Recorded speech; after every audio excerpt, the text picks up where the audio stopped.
It might not look like much, but this 500,000-pound oil drilling rig is doing something few others in the world can.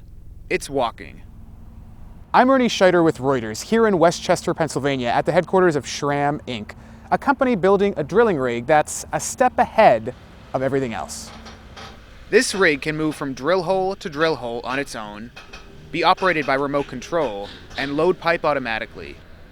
Instead of valves and dials, the control room has joysticks, appealing to a generation of workers raised on video games. The T500XD takes fewer people to operate and a lot less risk.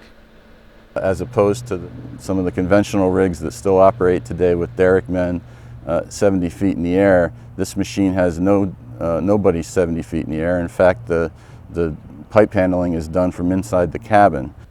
It's safer, smarter, and smaller. Schramm's T500XD ships in roughly half the amount of loads of a conventional rig, can assemble itself, and walk to the next well. If there's a problem, the rig can talk back, sending data from its more than 200 sensors to Schramm's headquarters, where errors can be diagnosed and fixed. Reuters got a tour of the T500XD, built entirely in Pennsylvania, and this one, already sold, is headed for Australia. In Australia, we spend around $1 million a rig move.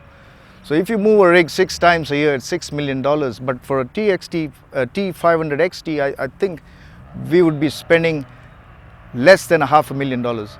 So that's where we go. We cut the cost by half. Schramm achieved international renown in 2010 when its drilling rig, nicknamed the Miracle, was the first to reach 33 Chilean copper miners trapped a half a mile underground for more than 2 months.